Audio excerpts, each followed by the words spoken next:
Bonjour à tous, j'espère que vous allez bien. Aujourd'hui j'avais envie de vous retrouver sur le sujet de l'amour de soi. La Saint-Valentin approche et même si je suis pas très fan de cette fête, j'avais envie de prendre cette occasion pour vous rappeler que vous avez le droit de vous célébrer et de prendre soin de vous, que vous soyez en couple ou non. Ces derniers mois, l'amour de soi est devenu un sujet important dans ma vie, j'avais beaucoup de choses à travailler là-dessus et j'avais envie de vous parler de 14 vraies manières de cultiver l'amour de soi. Le principe de l'amour de soi, du self-care, du self-love, on en entend un petit peu parler de partout sur les réseaux sociaux, en ligne, etc. Les publicités utilisent énormément le principe aussi pour nous vendre des soins, pour nous faire prendre soin de nous, pour bien manger, etc. C'est pas vraiment le sujet dont je vais parler le plus dans ce sens-là en tout cas. Je vais pas vous dire d'aller prendre un bain moussant ou de lire un livre de développement personnel, même si bien sûr si ça vous aide à prendre soin de vous, allez-y, faites-le. Mais j'avais envie de vous donner des vraies astuces, des choses qui vont toucher plus profondément notre amour de nous-mêmes et notre estime de soi. C'est super important parce qu'on est la personne la plus importante dans notre vie. Je sais, c'est hyper cliché, mais c'est totalement vrai. Et on est souvent la personne qu'on aime le moins, la personne duquel on prend le moins soin. C'est un sujet qui prend beaucoup de temps, beaucoup de réflexion et je vais pas vous dire que vous allez réussir à vous aimer complètement, entièrement, en une vidéo avec 14 astuces. Mais j'espère que ça vous donnera des pistes pour aller creuser un petit peu ce sujet-là. Le premier point, c'est le repos, reposez-vous. Ça peut vous paraître très éloigné de l'amour de soi, mais c'est quelque chose dont on manque cruellement. Et surtout, reposez-vous sans culpabiliser. Et moi, c'est ça que je trouve le plus difficile. On ne peut pas être toujours à fond. Le monde entier fonctionne selon des cycles et des saisons, et vous aussi, votre corps aussi. Donc prenez le temps de vous reposer, de vous créer un cycle de sommeil sain et fixé. Si on se donne toujours à fond, en fait, on n'est jamais vraiment à fond réellement. C'est-à-dire qu'on donne pas vraiment le meilleur de nous-mêmes parce qu'on a une stabilité qui ne fonctionne pas. Il faut des hauts et des bas pour que ça fonctionne, un moment de repos pour ensuite avoir vraiment de l'énergie. Donc privilégier ce temps de repos, il est vraiment nécessaire. En deux, écoutez votre intuition et votre cœur. À nouveau, ça paraît super cliché, mais c'est pas si facile à faire que ça. Personnellement, je suis beaucoup dans mes pensées, mais quand j'écoute vraiment mon corps, mon cœur, mon intuition et vers où ça me dit d'aller, c'est là où je me sens le mieux et le plus alignée avec moi-même. C'est pas vraiment facile à faire, mais ça devient une habitude, plus on le cultive, plus ça s'améliore. Ça peut se faire avec de la méditation, avec juste du temps pour soi, ça se cultive vraiment ce fait d'écouter son intuition. Et plus on prend des décisions sous forme d'intuition, plus on se rend compte qu'elles sont pertinentes et plus ça nous emmène vers ce modèle-là. En 3, séparez la voix critique dans votre tête de votre voix intérieure. Vous pouvez lui donner un prénom, n'importe quoi, Gertrude. Moi je l'appelle Critical Jane justement parce qu'elle me critique tout le temps. Le but c'est vraiment de prendre du recul sur cette critique interne, sur cet ego qui vient vous questionner en permanence.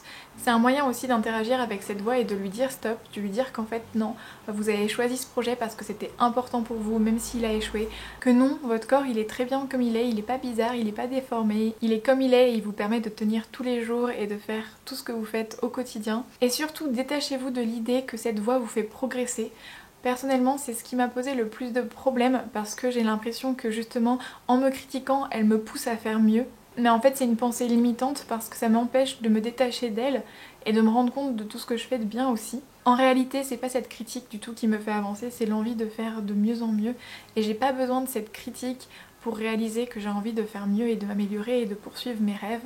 Donc vraiment, assimilez que cette voix critique ne vous sert pas et elle n'est pas vous. Et justement, ça nous emmène au 4e point. Comportez-vous avec vous-même comme vous le feriez avec quelqu'un que vous aimez réellement.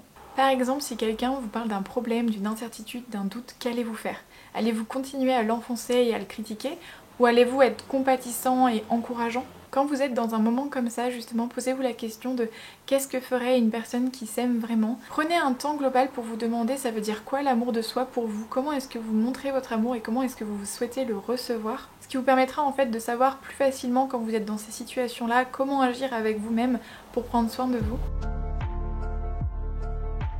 Le 5e point, pardonnez et laissez aller. Là, je parle à la fois des autres et à la fois de vous-même. Pardonnez-vous à vous-même pour ce que vous avez mal fait, pour vos erreurs, pour ce qu'aujourd'hui vous regrettez peut-être. La rancœur ne sert à personne, elle est juste autodestructrice. Vous pouvez vous écrire une lettre ou écrire une lettre à quelqu'un si c'est par rapport à quelqu'un. Vous n'êtes pas obligé de l'envoyer, vous n'êtes pas obligé de la relire, vous n'êtes même pas obligé de la garder, vous pouvez la brûler, enfin faire ce que vous voulez. Prenez un vrai moment de pardon, notamment pour les grosses choses qui vous embêtent et qui vous posent problème. Ressasser ce qu'on a fait de mal ne sert à rien et ne fait que nous faire plus de mal encore.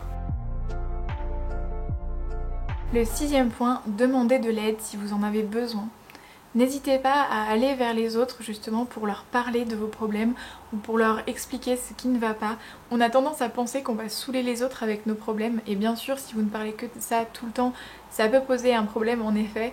Mais sachez aussi que les gens aiment apporter des solutions aux autres et puis c'est souvent aussi un bon moment pour eux pour exprimer leur propre point de vue, leurs propres problèmes même s'ils ne sont pas forcément directement liés. Ça permet aussi un échange général, surtout en ce moment où on n'a pas envie de tomber dans la négativité complète mais où on a aussi besoin de soutien. N'hésitez pas aussi à aller voir des professionnels, des psychothérapeutes si vous en avez vraiment besoin ou à appeler des numéros d'urgence si vous êtes dans une détresse psychologique. Dans la même optique, numéro 7, laissez-vous avoir des émotions. Je trouve ça super difficile de trouver le juste milieu et je le cherche encore entre le moment où je suis trop négative et où il faut que je me booste aussi pour être un peu plus optimiste et le moment où j'ai le droit aussi de ressentir cette négativité. La positivité toxique, ça ne sert à rien aussi. Se dire qu'on doit toujours être positif, de bonne humeur, que tout doit toujours aller bien, ce n'est pas non plus très constructif à terme. Les émotions sont là pour nous aider à voir le chemin. La tristesse arrive d'ailleurs quand on fait notre deuil, elle arrive à la fin de notre deuil, c'est-à-dire le moment où on passe à autre chose pour construire une nouvelle chose, elle est vraiment importante et elle est constructive. Donc laissez-vous aussi vivre ces émotions et d'ailleurs j'ai vraiment remarqué que quand je me laisse réellement les vivre sans aucune culpabilité, elles partent beaucoup plus vite. C'est un petit peu aussi la même chose que ce que je vous disais sur le repos, c'est important, ces cycles-là, ils sont importants. Pour pouvoir justement être heureux et avancer, il faut aussi passer par ces moments de tristesse, de deuil, de recueil des émotions qui sont plus négatives et du côté sombre de nous-mêmes. A l'inverse, le point 8, c'est justement de célébrer vos réussites, même quand elles sont petites, quotidiennes et que c'est juste des petites choses.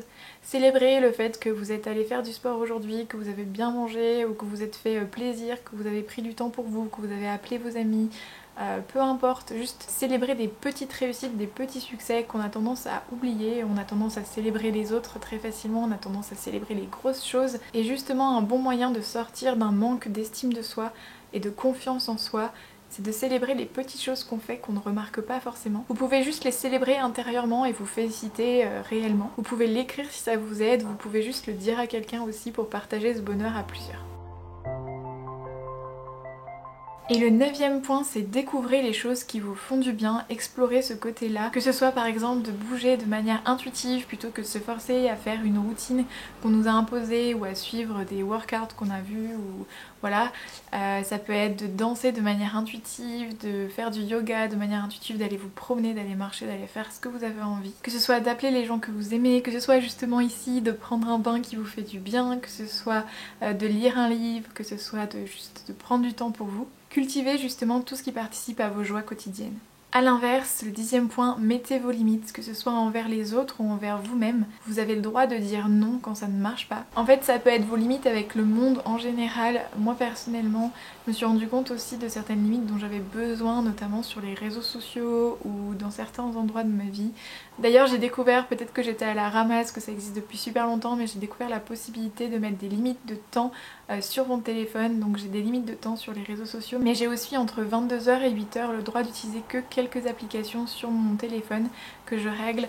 Ce qui me permet en fait d'avoir sur mon téléphone que les choses indispensables, notamment pour ma routine du matin, mes applications de méditation, de la musique, quelques applications comme les messages, mais j'enlève internet, j'enlève les réseaux sociaux, j'enlève plein d'applications justement pour prendre du temps avec moi-même, me laisser cet espace sans être distraite par mon téléphone, ce que j'ai beaucoup de mal à faire sinon. Donc voilà, trouvez vos limites et placez-les. Ça peut être aussi avec le travail et votre équilibre vie pro, vie perso, surtout en ce moment avec le télétravail, avec toute cette pression aussi dans le monde du travail et de la vie en général par rapport à la situation actuelle. Vous avez le droit d'avoir vos limites, placez-les et respectez-les. Le prochain point, c'est organiser votre vie. Bon, je sais, vous êtes sur une chaîne où je parle beaucoup de minimalisme, d'organisation. Je suis pas forcément la personne la plus organisée, mais plus j'organise mon espace, plus dans mon esprit c'est organisé. Le désordre à l'extérieur égale l'agitation intérieure, et ça vraiment, je le remarque à chaque fois. Prenez donc le temps d'améliorer votre espace, de trier, de réarranger les choses comme elles vous plaisent. Prenez aussi le temps de prioriser votre confort. Là par exemple, je parle aussi justement de cette situation où beaucoup de gens télétravaillent et sont dans des mauvaises conditions chez eux prenez un double écran si vous en avez besoin pour être dans une bonne position, prenez un bon siège, un bon écran, etc. C'est un exemple parmi d'autres, mais vraiment prenez en compte votre confort. Moi j'organise tout mon appartement justement pour que les choses soient plus faciles et plus confortables au quotidien. Facile à ranger, facile à mettre en place, c'est vraiment important pour se sentir bien et organisé dans sa tête aussi. Le 12e point, c'est de manifester votre vie rêvée. Prenez un temps aussi pour réfléchir à ce que vous voulez dans la vie, à vos plus grands rêves, à vos plus grands objectifs. Et prenez du temps pour le manifester concrètement, le visualiser. Pour moi, un des meilleurs moyens de s'aimer, c'est aussi se laisser ce champ des possibles, de tenter, de sortir aussi de sa zone de confort pour aller vers là où on veut vraiment aller. Ça revient aussi à ce que je vous disais pour l'intuition, suivez votre feeling qui vient des tripes, quoi. Je trouve qu'on se laisse pas assez rêver, imaginer, qu'on nous bride dès qu'on parle de choses qui sortent un petit peu de l'ordinaire, qui sont un petit peu différentes, que tout le monde ne fait pas parce que tu vas voir c'est trop dur, etc. Permettez-vous de rêver, de vous projeter et d'aller dans une vie qui vous convient réellement. Et pour ça, ce qui est vraiment important, c'est de laisser aller les pensées limitantes sur vous-même ou sur les autres, sur vos relations de manière générale. Identifiez justement ces pensées qui vous limitent, qui vous empêchent d'agir, qui sont là un petit peu pour vous brider et elles font aussi partie de cette voie critique en général. C'est des pensées qui sont un petit peu plus difficiles à voir parce qu'elles sont souvent ancrées du type non je suis scientifique, je suis pas du tout créative, non je suis d'une telle manière et pas d'une autre. Je vous ai déjà parlé des miennes plusieurs fois. Et c'est vraiment aller creuser dans ces pensées limitantes qui vous empêchent d'aller vers la personne que vous êtes réellement parce que vous êtes construit une image de vous-même qui n'est pas la réalité de qui vous êtes dans votre globalité. Et avec ça justement, développer son amour de soi, c'est aussi accepter d'être comme on est tout simplement. Accepter nos qualités et aussi nos défauts et les choses qu'on fait un peu différemment des autres, les choses qui font qu'on est unique en fait tout simplement parce que c'est ça la richesse des humains de toute façon. Et on le valorise beaucoup chez les autres, moi mes amis et ma famille, je vais valoriser justement les choses qui sont spécifiques à eux, les choses qui font bien et qui les rendent voilà uniques à mes yeux. Et pourtant je ne le fais pas avec moi-même. C'est vraiment le moment de passer au-delà de ces pensées limitantes et de vous accepter complètement comme vous êtes. À nouveau, ce n'est pas si facile. Et justement, je termine avec le dernier point, c'est accepter que tout n'est pas parfait. Et même ce voyage vers l'amour de soi, l'estime de soi est vraiment semé d'embûches. Il va monter, descendre. Il va justement y avoir ces cycles dont je vous parlais. En fait, justement, prendre soin de soi n'a pas besoin d'être parfait. Oui, il y a des moments où vous allez faire des erreurs. Oui, cette voix critique va revenir. Oui, vous n'allez pas complètement prendre soin de vous. Parfois, vous n'allez pas écouter une intuition et vous allez vous planter. Parfois, vous allez regretter, etc. Mais c'est tout à fait normal et ça fait partie du travail. Ça fait quelques mois que j'essaye vraiment d'aller dans cette direction et c'est pas facile parce que c'est quelque chose qui nécessite beaucoup de travail et de réflexion sur soi-même. Et aussi beaucoup de lâcher prise aussi de la réflexion pour arrêter d'être toujours dans sa tête et puis juste ressentir parce qu'on a tous en nous une part de nous-mêmes qui nous aime.